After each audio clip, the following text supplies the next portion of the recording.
आज के क्लास में वर्ड्स के बारे में पढ़ेंगे, लेकिन एक अलग पर्सपेक्टिव से, एक अलग नजरिए से। आपने कई बार देखा होगा, बहुत सारे ऐसे वाक्य होते हैं जिनमें हिंदी का मतलब तो हिंदी में एक शब्द यूज हो रहा है, पर जैसे ही वाक्य का टाइप चेंज हो रहा है उसी पर्टिकुलर शब्द का मतलब अंग्रेजी में अलग अलग हो जा रहा है, या उसी पर्टिकुलर शब्द के अंग्रेजी के दो अलग अलग शब्द हैं। ऐसा कंफ्यूजन अगर आपने भी नोटिस किया है अपनी इंग्लिश के सफर में, अंग्रेजी सीखने के सफर में, तो ये क्लास आपके लिए है। क्लास को शुरू करेंगे। आप देख रहे हैं समृद्धि इंग्लिश एकेडमी।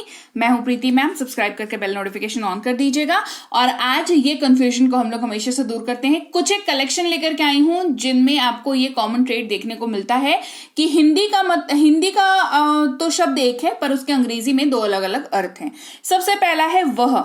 ये तो मतलब इतना कंफ्यूजन क्रिएट करता है। वह जब भी आप किसी हिंदी वाक्य में यूज कर रहे हैं तो अंग्रेजी में वह का ट्रांसलेशन जो है आप उसमें या तो ही करते हैं, या तो दैट करते हैं, या तो शी करते हैं। राइट, यही करते हैं। लेकिन ये कैसे समझेंगे कि ही करना है, कि शी करना है, कि दैट करना है? मैं बताती हूं। आपको ये समझना होगा कि ही और शी जो है वो इस्तेमाल होता है किसी पर्टिकुलर पर्सन को सूचित करने के लिए। ही का इस्तेमाल मेल के लिए, शी का इस्तेमाल फीमेल के लिए। ठीक है, जैसे वह एक शिक्षक है तो कहेंगे he is a teacher. Simple. अब दैट के लिए भी तो इस्तेमाल होता है। कैसे इस्तेमाल होता है? जैसे वह मेरा बैग है, दैट इज माई बैग। कहते हैं ना, वह मेरा बैग है, that is my bag. Right, तो यहां पर निर्जीव वस्तु को पॉइंट आउट करके जब आप बात करते हैं तो वहां पर भी आप वह हिंदी वाक्य में इस्तेमाल करते ही हैं। तो अंग्रेजी में वहां पर क्या इस्तेमाल करना है? दैट का इस्तेमाल करेंगे, ना कि ही का और शी का।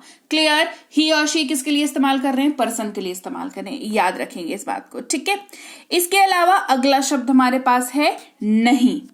नहीं का इस्तेमाल आप हमेशा नेगेटिव या तो आंसर करने के लिए यूज करते हैं, या तो नेगेटिव वाक्यों में यूज करते हैं। ठीक है, अब अंग्रेजी में दो शब्द है फिर अपने पास, नो है और नॉट है। याद रखेंगे, नॉट का इस्तेमाल most of the time answering के लिए होता है। किसी ने कुछ पूछा है, उसका जवाब देना है, नेगेटिव जवाब देना है, तो नो का इस्तेमाल करते हैं। मना करना है, नो का इस्तेमाल करते हैं। जैसे कि आपके पास पैसे हैं, डू यू हैव मनी? जवाब होगा नो। Simple, clear. नॉट का इस्तेमाल कैसे कर सकते हैं? आंसर के तरह से तो कर ही सकते हैं, इंस्ट्रक्शन के तरह से कर सकते हैं कि नहीं ऐसा नहीं करो, है ना, डोंट डू इट। यहां पर भी डोंट लगा, डू के साथ नॉट का इस्तेमाल हुआ है। इसके अलावा नेगेटिव वाक्य में इसका इस्तेमाल होता है। जैसे मेरे पास पैसे नहीं है, I do not have money. मेरे पास पैसे नहीं है, I do not have money. ये कैसा वाक्य हो गया? ये नेगेटिव वाक्य हो गया। इसमें नहीं का इस्तेमाल हुआ और उसके जगह पर अंग्रेजी में नॉट का इस्तेमाल हुआ। अब यहां पर आप नो का इस्तेमाल नहीं कर सकते हैं। मेरे पास पैसे नहीं है, आई नो हैव मनी, है ना, ऐसा आप नहीं कह सकते हैं। आई हैव नो मनी कह सकते हैं, यहां पे इस्तेमाल हो सकता है। I do not have money, ये ज्यादा सही वाक्य, आप इसका इस्तेमाल कर सकते हैं। क्लियर? अब अगले शब्द की बात करते हैं। अगला शब्द है छोटा, है ना। छोटा वाक्य में काफी इस्तेमाल होता है। अंग्रेजी में दो तरीके से इस्तेमाल हो सकता है, एक है स्मॉल, एक है लिटिल। स्मॉल, लिटिल कैसे? देखो, वे एक छोटे से घर में रहते हैं। They live in a small house. They live in a small house, छोटे से घर में रहते हैं। स्मॉल हाउस, है ना, सरफेस एरिया की बात हो रही है।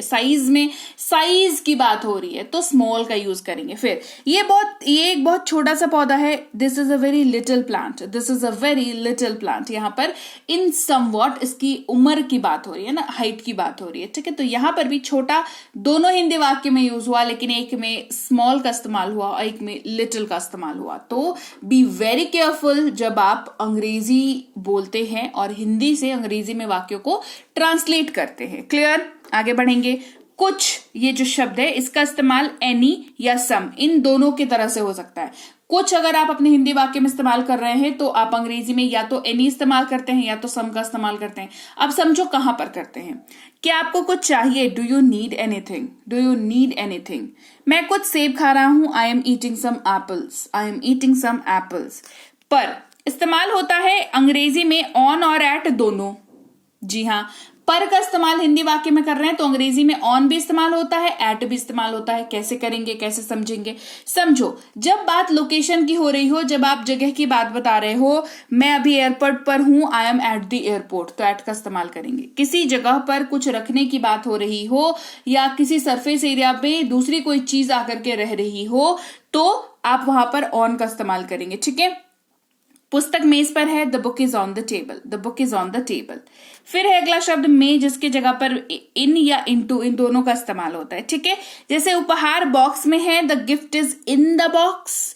कार में बैठ जाओ, get into the car. Into का इस्तेमाल आप हर उस जगह पर कर सकते हैं जहां पर आपका सराउंडिंग चेंज हो रहा है, मतलब आपके आसपास का वातावरण चेंज हो रहा है। आप रोड पे खड़े थे, आप कार के अंदर चले जाओगे तो आपका बाहरी वातावरण जो है वो चेंज हो गया। एक खुला मिला था, रोड था, और एक अब कार के अंदर है, कॉम्पैक्ट है। तो इनटू का इस्तेमाल ऐसे जगहों पर किया जाता है।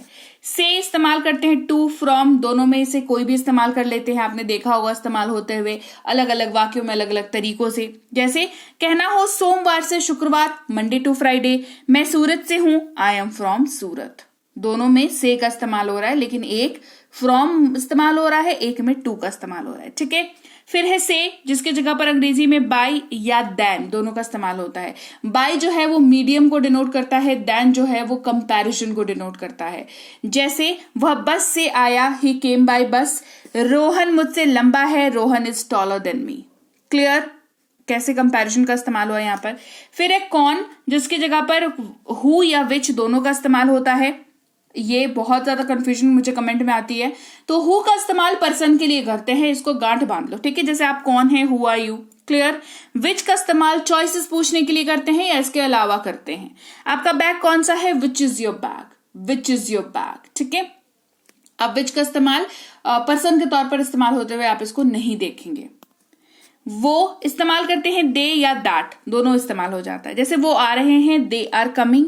मुझे वो वाला पसंद है, आई लाइक दैट वन, है ना। जब आप फिंगर पॉइंट आउट करके अपने से दूर रखी हुई चीज को पॉइंट आउट करके बोलते हो कि वो वाला दे दो, तो वहां पर दैट का इस्तेमाल करते हैं। और जब पर्सन के तौर पर बात कर रहे हो, ग्रुप की बात कर रहे हो, तो वो लोग आ रहे हैं, दे आर कमिंग, ऐसे इस्तेमाल करते हैं।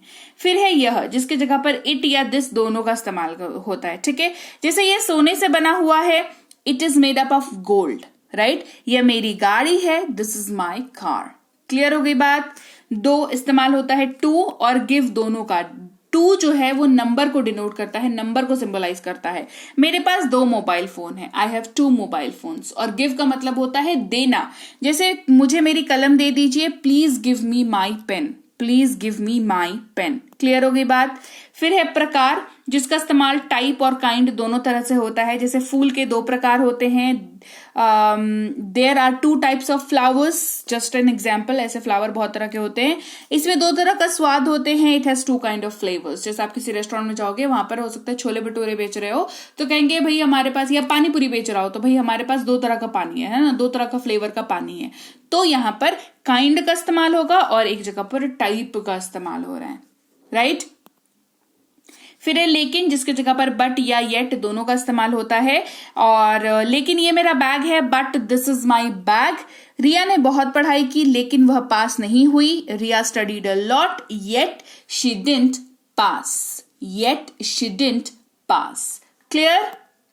फिर है खाना, जो 2 तरीके से इस्तेमाल होता है। खाना एक्शन को भी दिखाता है, टू ईट, और खाना जो है फूड को भी हम लोग खाना कहते हैं ना, जो हमारे घर में रखा रहता है। जैसे मान लो घर में आपके सब्जी बनी हुई है तो वो भी क्या है, वो खाना है, वो फूड है, वो खाना है। और आप खा रहे हो तो वो भी खाना है, राइट। मैं खा रहा हूं, आई एम ईटिंग। मेरा खाना कहाँ है, वेयर इज माई फूड। तो लीजिए भाई, ये थी आज की क्लास। तो क्लास अगर आप यहाँ तक देख रहे हैं, इसका मतलब है कि आप बहुत सीरियस हैं अंग्रेजी बोलने को लेकर के। और यकीन मानिए ये क्लास आपके बहुत काम आएगी अंग्रेजी बोलने को लेकर के। तो क्लास कैसी लगी कमेंट करके मुझे जरूर बता दीजिएगा। क्लास को लाइक और शेयर तो आपने कर ही दिया होगा।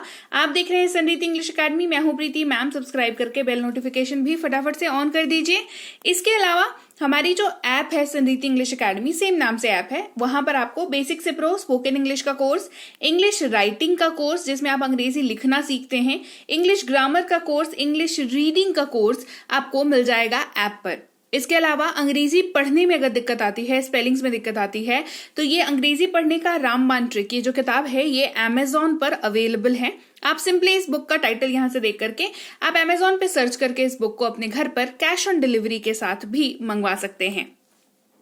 इसके अलावा अगर आपको ई बुक्स की जरूरत है, तो चाहे वो वर्ड मीनिंग की ई बुक हो, टेंसेस की हो, आपके स्पोकन इंग्लिश की हो, ग्रामर की हो, या मिनी स्पोकन इंग्लिश स्ट्रक्चर्स की हो, जो कि क्विक रिवीजन का आपको मौका देती है, क्विक समझने का आपको मौका देती है, ये सारी की सारी ई बुक्स जो है हमारी ऐप पर अवेलेबल है। ऐप में जाकर के आप इनको इजीली वहां पर ले सकते हैं। इसके अलावा हमारी क्लास, हमारी पेड क्लास या किसी भी तरीके की अंग्रेजी को लेकर के समस्या अगर आपको आ रही है, तो इस नंबर पर व्हाट्सएप मैसेज करके आप हमारे साथ संपर्क कर सकते हैं, हमारे ग्रुप में जुड़ सकते हैं। और इस किताब को मंगवाने के लिए भी आप सिंपली इस नंबर पर व्हाट्सएप मैसेज करके भी इस किताब को अपने पास मंगवा सकते हैं। और हमारा ऐप कुछ ऐसा दिखता है गूगल प्ले स्टोर पर, वहां पे आपको यहाँ पर इंस्टॉल कर लेना है आपको अपने मोबाइल पर। इसके अलावा व्हाट्सएप का ग्रुप हमारा जरूर ज्वाइन करके रखें, रोज की फ्री क्लासेस आपको मिल जाती हैं। टेलीग्राम का चैनल हमारा जरूर ज्वाइन करके रखें, वहां पर भी आपको क्लासेस मिल जाती हैं, कुछ इंपॉर्टेंट अनाउंसमेंट होता है वो भी आपको पता चल जाता है, और ऐसे आप जो है अंग्रेजी के संपर्क में बने रहते हैं। तो thank you so much for watching आज की क्लास को। मैं आपसे मिलूंगी आपकी अगली क्लास में। Till then thank you so much for watching. Stay tuned to Sanreet English.